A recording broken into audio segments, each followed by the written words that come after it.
Bom, boa noite, agradeço a oportunidade de falar aqui e gostaria inicialmente de saudar o Centro Celso Furtado, Centro Internacional Celso Furtado de Políticas para o Desenvolvimento, ao completar 10 anos, pelo trabalho que tem realizado, do qual eu tenho participado de alguma forma.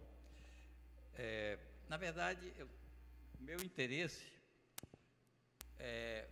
em relação ao centro decorre, primeiro, fui convidado para fazer parte do Conselho Consultivo e depois, tendo convivido com o Celso muito, desde 1964 até 2004, nos Estados Unidos, na Universidade de Yale, onde eu estudava, onde ele foi ser professor visitante, assistindo às suas aulas, frequentando a sua casa, e ele também o meu apartamento, onde eu morava com Edmar Baixa, um dos pais do Plano Real, e David Barkin, um economista marxista, que vive no México, mexicano, mas nascido nos Estados Unidos, e que tinha uma perspectiva bem diferente, porque de tão radical que ele era, digamos assim, foi proibido de trabalhar nos Estados Unidos em 1970.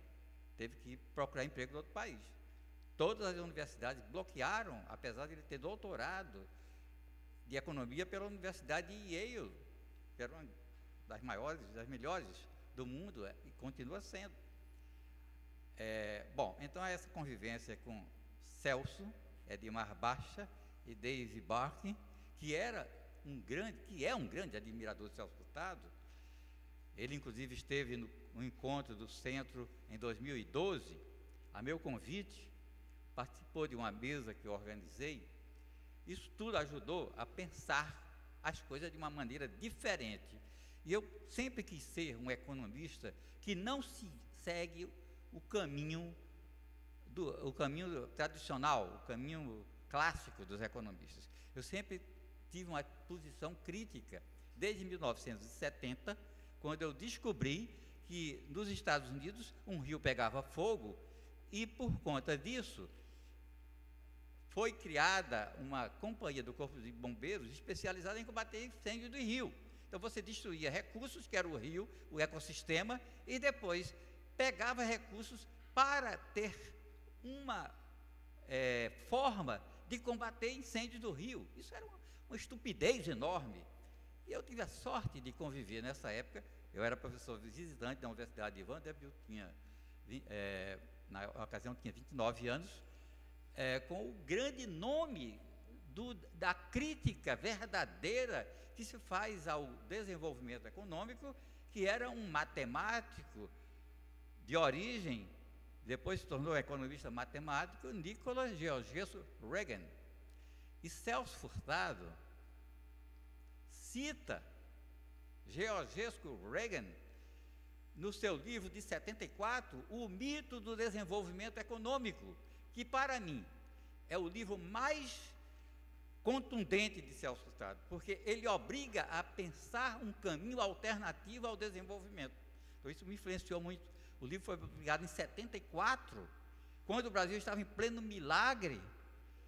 E eu perguntei a ele, em 91, em João Pessoa, num seminário de homenagem aos seus 70 anos, como é que ele tinha tido essa ideia de criticar o desenvolvimento numa época em que o Brasil vivia os melhores anos de todos os tempos, a idade de ouro do crescimento econômico, com taxas superiores a 10% ao ano. O livro foi escrito em 1973, quando Celso estava em Cambridge, na universidade, como professor visitante, e eu fui visitá-lo em outubro de 73, em Cambridge.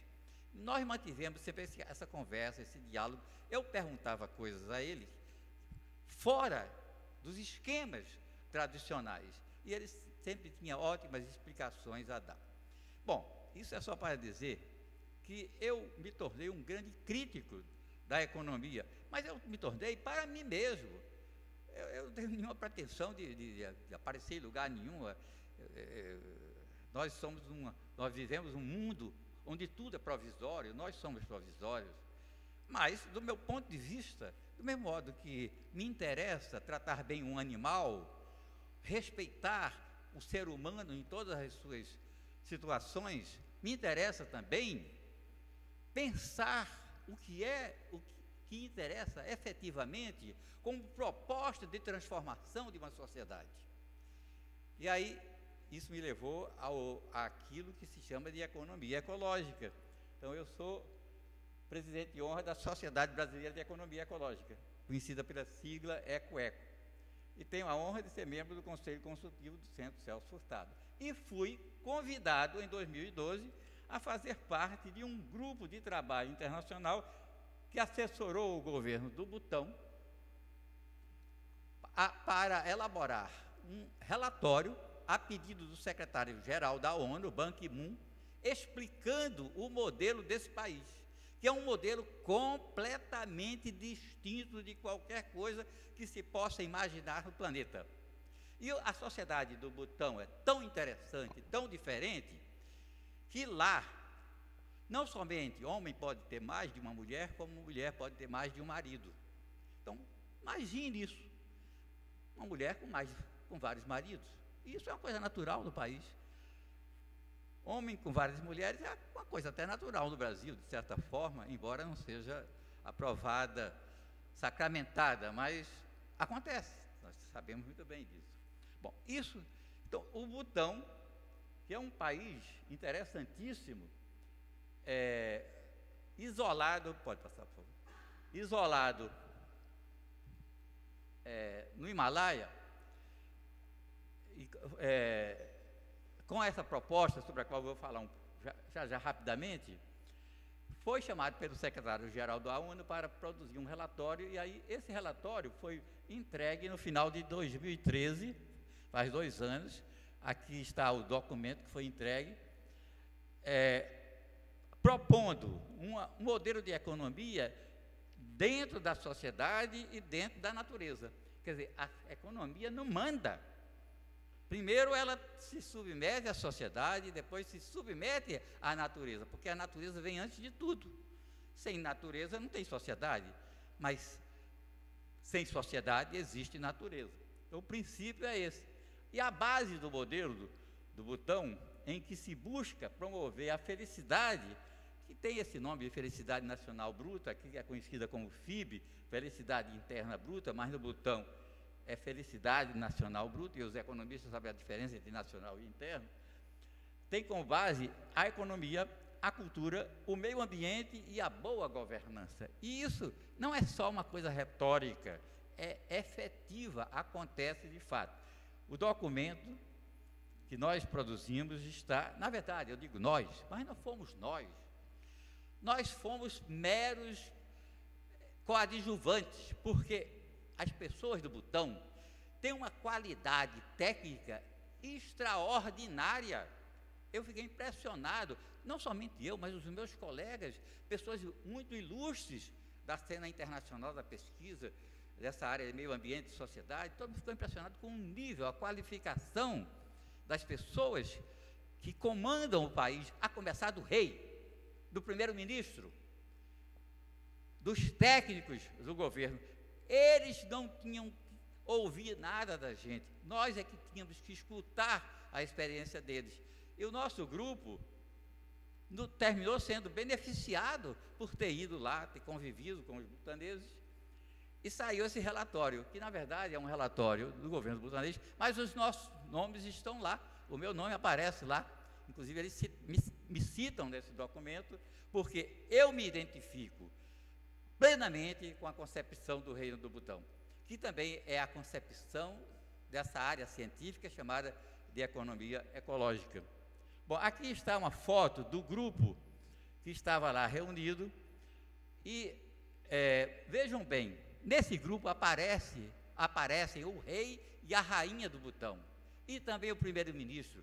Você olhando por aqui, você não identifica onde está o rei, nem onde está a rainha, nem o primeiro-ministro, porque eles são simples e humildes. Ó, o rei está aqui, ó, o rei e a rainha, lá atrás. O primeiro-ministro está aqui. Eu fiquei aqui na frente, pensei que o rei e a rainha fossem ficar aqui. Aí tiraram a fotografia, eu fiquei olhando, cadê o rei, cadê a rainha? Estavam lá atrás, e eu estava todo satisfeito, porque pensei que ia aparecer junto do rei e da rainha. Bom, para mostrar a natureza das pessoas. Esse grupo tem aqui, por exemplo, o presidente do Clube de Roma. Tem várias figuras ilustres aqui. Esses dois aqui são autores de um livro importantíssimo, traduzido em português com o título O Nível. Em inglês o título é The Spirit Level, o nível do espírito, que é um livro de dois epidemiologistas que mostram como em todo lugar do mundo, entre países e dentro de países onde a desigualdade é maior, tudo é pior. Mais violência contra a mulher, mais gravidez de adolescente, mais mortalidade infantil, mais desemprego, tudo é pior. Eles fizeram um estudo exaustivo. Esses dois são professores britânicos. Bom, mas esse, pode passar? Essas partes, o Butão é esse paísinho aqui, que está no Himalaia. Interessante, é um país que está sendo esmagado por dois gigantes. De um lado a China e do outro lado a Índia. Está aqui. Aqui fica o Nepal. Esse país chama a atenção, chamou do secretário-geral da ONU, pelas suas especificidades, pela sua capacidade de imaginar uma alternativa de modelo de filosofia de desenvolvimento. Bom, aqui está mais uma vez o Butão. Ao lado, Nepal é uma demonstração de como as coisas dão errado quando você não segue uma fórmula própria, uma fórmula nativa de promover as coisas. O Butão é um desastre. Do outro lado você tem, desculpe, o Nepal é um desastre.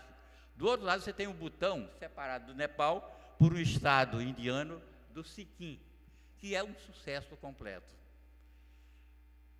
E esse país, que tem uma área do tamanho do Espírito Santo, menor, aliás, é maior que o Rio de Janeiro, não é menor, é do tamanho do Espírito Santo. O Rio de Janeiro é um pouco menor, cuja capital é Itaipu, só tem 720 mil habitantes oficialmente. Agora esse número pode ser de 2 milhões, porque você tem um país espalhado nas montanhas, onde é muito difícil fazer contagem de população. É uma monarquia parlamentarista, mas apenas desde 2008. Antes era uma teocracia, até 1907, e depois uma monarquia absoluta, de 1907 a 2080. Essa monarquia absoluta foi abolida por iniciativa do próprio rei. O rei disse: não faz sentido um país ter uma monarquia absoluta. Se o rei é bondoso, sábio, ótimo, mas se for um tirano, um maluco, todo mundo vai sofrer. Ele, contra a vontade da população, convocou uma constituinte que estabeleceu a monarquia parlamentarista. Com uma curiosidade, o rei, com 51 anos em 2006, quando convocou a constituinte, renunciou ao trono, abdicou, para grande surpresa do país. Ele completou 60 anos agora no mês de novembro. Eu até ia lá, mas terminei não indo por causa da complicação de fazer uma viagem para o Butão. Dias e dias de avião. Esse rei foi quem imaginou a filosofia da felicidade, dizendo, quando assumiu o trono, com 17 anos, em 1972, que para o país dele, mais importante do que promover a economia, era promover a felicidade das pessoas. Isso foi um menino de 17 anos, que tinha estudado na Grã-Bretanha, tinha tutores que foram levados, porque o país estava muito mal, começou a perceber que ia durar pouco, trouxe o filho de volta para que ele fosse, se familiarizasse com a gestão, com a administração do país, porque era o rei que fazia monarquia absoluta. Então, um menino com 17 anos, que foi coroado com 19, disse: para nós, o que importa é a felicidade e não é a economia. Então, esse é um país fantástico. Essas aqui são crianças que minha mulher, que está aqui, e eu encontramos no mato, isso aqui na zona rural, brincando, com ótima aparência. E aí, eu disse para ela: quer ver, mas essas crianças falam inglês? Não é a língua do país. O inglês não é a língua do país. Nunca foi. Porém, o rei achou que as crianças, os jovens, deviam começar a aprender muito inglês. E aí ensina inglês na zona rural com o mesmo nível que você aprende nos melhores colégios do Brasil. Esse grupo de crianças brincando. Eu fui passando com ela e mais duas butanesas estavam nos acompanhando, uma bióloga e uma guia turística. Aí eu perguntei, vocês falam inglês? Do you speak English? Aí eles falaram, aí todos sorriram e disseram uma resposta assim, coletiva. E sim, nós falamos. Yes, we speak. Fiquei admirado. Se eu fosse em Gravatar, fazer uma pergunta dessa na zona rural, no lugar onde eu estivesse passeando, as crianças, coitadas, iam ficar olhando para mim, achando que eu estava gozando da cara delas. Pode passar? Bom, esse é um país fechado, montanhoso, belo, realmente belo. Esse é um mosteiro budista construído no século XVI, no alto de um penhasco que tem 1 quilômetro de altura, onde até hoje só se chega a pé, quando muito de mula. E nós subimos lá, levamos 2h30 para chegar até lá em cima, junto com um grupo de pessoas com quem nós estávamos. E essa construção é sólida, fantástica. Como é que você constrói um negócio desse lá em cima, no século XVI? Bom, eles têm uma explicação. Foi obra de um Rinpoche, que é um tipo de autoridade budista, que chegou até aqui, do Tibete, fica perto, voando numa tigresa voadora. Então, isso é lenda, mas ao mesmo tempo, será que não pode ser verdade? Então, afinal de contas, as pessoas merecem crédito. Jesus não andou em cima das águas, não multiplicou os pães. Por que o Rinpoche não pode chegar montado numa tigresa voadora? Pode passar? Bom, aí a importância do budismo, da espiritualidade, da meditação e de valores como compaixão, modéstia, humildade, simplicidade, desapego e afeto. Se nós vivemos numa sociedade onde isso é praticado, isso é cultivado, isso é generalizado, as coisas vão se tornar muito mais simpáticas e agradáveis, que é o que você vê no Butão, pessoas alegres, sorridentes, cumprimentam você, que não são desonestas, que não querem vender nada para você. É um país alegre, bonito, com baixa desigualdade, muito baixa desigualdade, sem violência, sem criminalidade, apesar de hoje eles terem alguns problemas de drogas, porque afinal de contas o mundo é globalizado, ninguém pode escapar disso, mas eles têm o máximo cuidado. E o cuidado é para que as tradições do país sejam cultivadas e praticadas a partir da roupa. Todo mundo lá se veste com roupas completamente diferentes das nossas. Pode passar. Então, como eu disse, a economia apoiada na sociedade e apoiada na natureza. A economia como subsistema do ecossistema, o que significa repensar nossos esquemas mentais. Bom, aí é que entra uma coisa totalmente relacionada com a economia ecológica.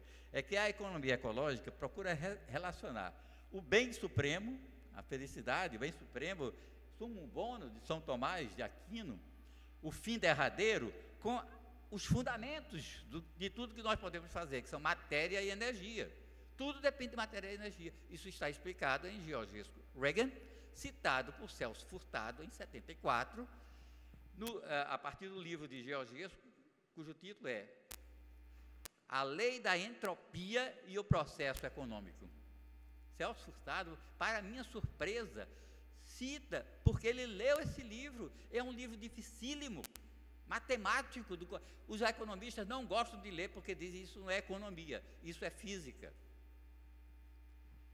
Bom, é fácil, né, você afastar uma coisa que desagrada, mas Celso Furtado não teve esse comodismo, ele demonstra ter lido o livro.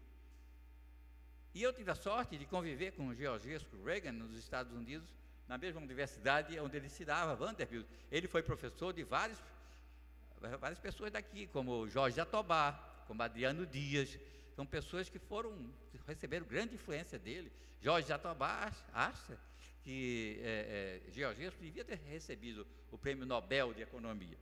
Bom, mas aí é o seguinte, tem matéria e energia, os meios fundamentais, que dão recursos, que permitem a produção de bens e serviços, mas isso não é o fim. O fim é a felicidade. Você produz bens e serviços para quê?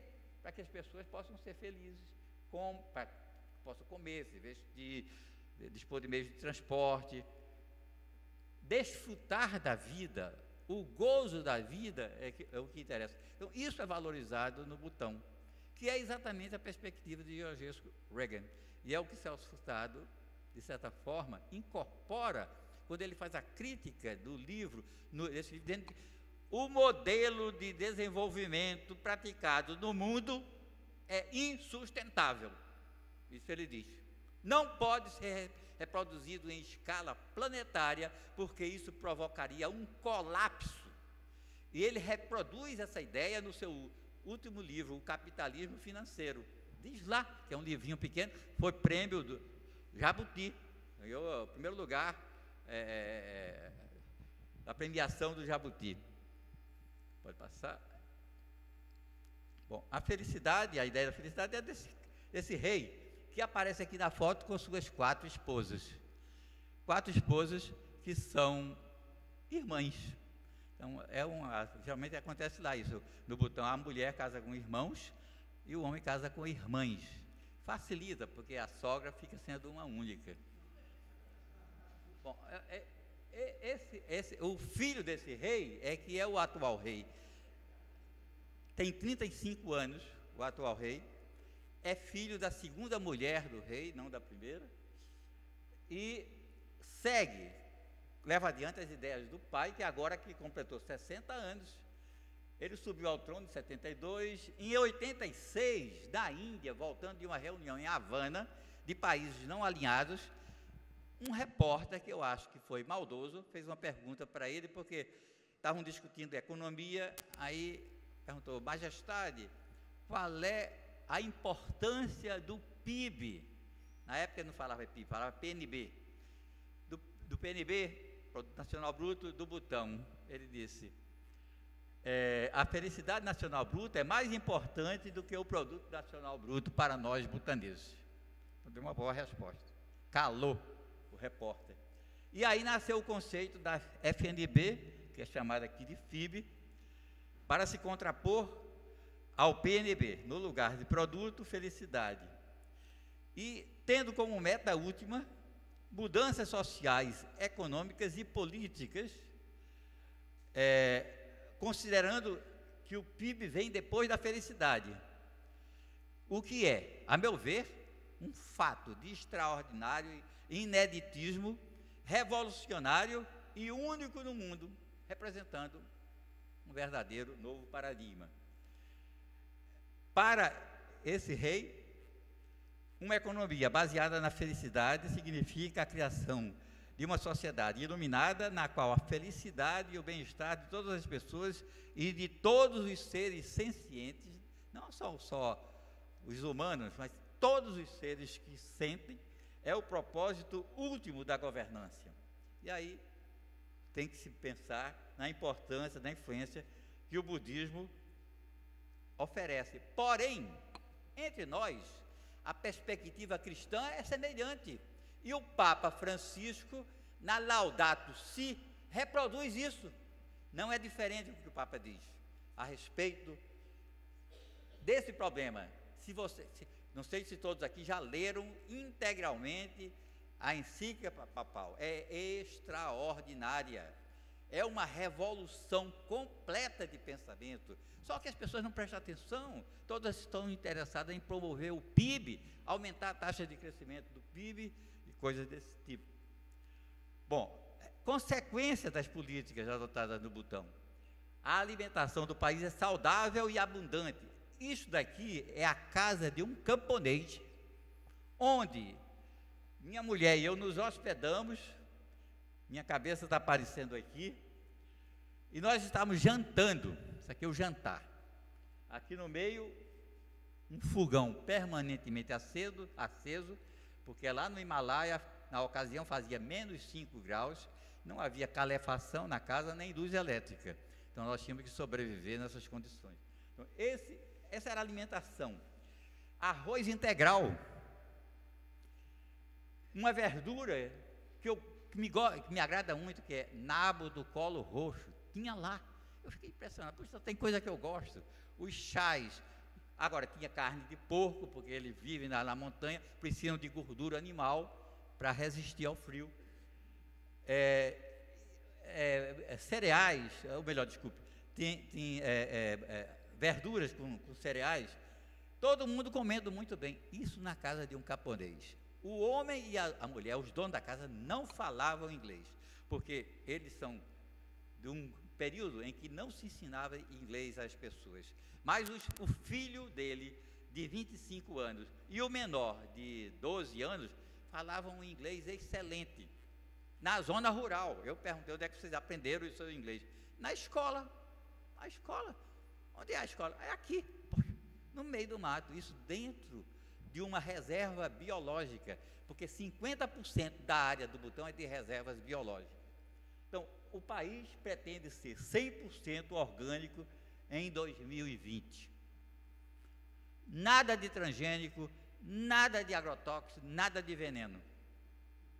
Outra consequência, não há outdoor no país. Eles não estimulam o consumo. É política governamental não promover o consumo, só do básico, do essencial. O consumismo é combatido, a moda não é cultivada. Olha as roupas. Essa é a de Vera, minha mulher, que comprou lá uma roupa butanesa. Então, essa é a rua principal da capital. Onde é que você vê letreiros aqui de alguma coisa? São todos discretos, nada chama atenção. Não tem um único sinal de trânsito no país, nenhum semáforo. Colocaram nesse ponto um semáforo, algum tempo atrás. A população protestou, foi para a rua para tirarem um semáforo.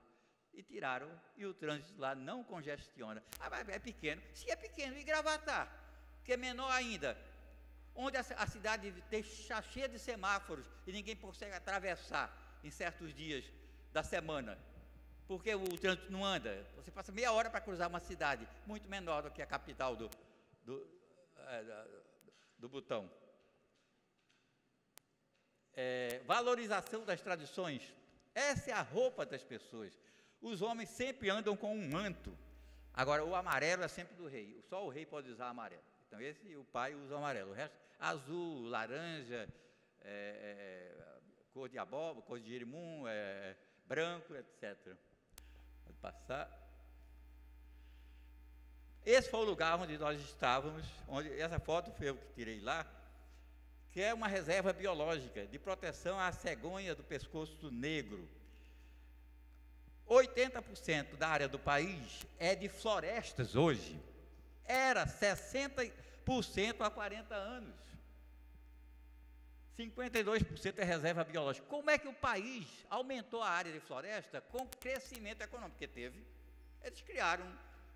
eles construíram estradas, aumentaram as cidades, e a área de floresta aumentou simultaneamente. Aqui se diz que é o preço do progresso. Porém, José Bonifácio de Andrada e Silva já dizia em 1823, e está no livro de José Augusto Pádua, Sopro de Destruição, que isso era o preço do atraso. Bonifácio, o patriarca da independência, dizia isso. E está aqui o botão para provar. Isso é uma reserva biológica, tudo limpo, bonito, organizado. É um país limpo, agradável. Então, a área de floresta aumentou. Tem uma história aí que eu não vou ter tempo de contar, que é incrível. Quando o rei percebe que estão cortando uma mata, procura saber o que foi, descobre quem é e expulsa do país a madeireira que estava cortando madeira. Pode passar? Estou terminando. Mais resultados: a propaganda de comida vagabunda, junk food, de refrigerantes e de bebidas alcoólicas é proibida. A propaganda destinada a crianças também é proibida. A poluição sonora é mínima, evita-se buzinar. Existe muita solidariedade, honestidade do país. É um povo alegre, sorridente, solidário. Isso não são fotos fotos arrumadas, não. Isso é a natureza da população.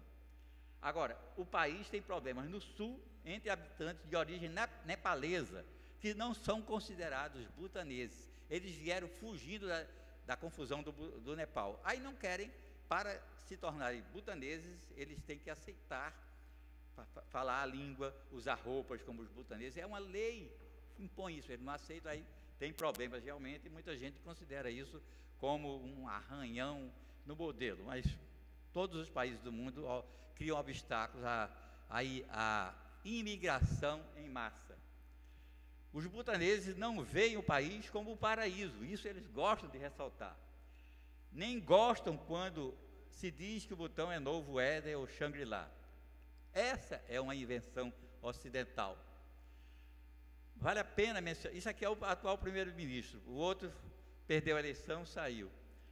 Como diz o sociólogo butanês Karma Ura, se o crescimento material solapar o arcabouço espiritual da sociedade e seus valores de compaixão e integridade, então não terá havido desenvolvimento. Bom, todas essas coisas dizem respeito ao fato de que se tem um propósito na vida muito além do material, e que a linguagem da sabedoria espiritual deve orientar todas as escolhas do progresso desejado. Felicidade, sociedade iluminada, todos os seres sencientes, sabedoria espiritual e mais outros elementos do novo paradigma de desenvolvimento do Butão fazem dele uma versão do modelo da economia ecológica que vai bem mais além do componente biofísico, é economia ecológica e muito mais. Bom, aí eu finalizo com o Celso Furtado. O Butão é um exemplo concreto, não é utopia, não é invenção de uma coisa que pode acontecer. Existe há mais de 40 anos. Utopia mesmo, para mim, é a ideia estúpida de crescimento econômico infinito, do Tecnofix, da sustentabilidade sem medição de resultados na prática e por aí vai. A Samarco é prova. Sustentabilidade só no papel. Tudo bonitinho. Na hora do pega para capar, foi o que se viu. Estimar que o Butão representa utopia embute preconceito. Totalmente utópico é manter o atual modelo de crescimento do PIB em rota de colisão com a terra finita e achar que com isso não corremos sério risco de desaparecer definitivamente em pouco tempo. Era aquilo de que Celso Furtado falava do seu livro O Mito do Desenvolvimento Econômico como Colapso Planetário. E repete no livro Capitalismo Financeiro. Bom, então eu termino com essa homenagem a Celso Furtado, onde eu apareço aqui 2 vezes com ele, uma em 2000 e outra em 81, né, porque eu era cabeludo. Bom, a coisa é felicidade versus economia, na verdade um novo paradigma de desenvolvimento. Algo que para mim tem muito a ver com o Celso Furtado. É claro, ele não foi ao Butão, eu tive essa oportunidade, e não é fácil ir ao Butão. Além dos transtornos para fazer a viagem, a pessoa, para obter visto de permanência lá durante o tempo que quiser, tem que pagar por dia $250. É um bloqueio que eles fazem. Eu perguntei ao primeiro-ministro do Butão qual é o sentido dessa política. Ele disse: nós queremos turismo de alto valor e baixo impacto. Gente sábia, né? Muito obrigado.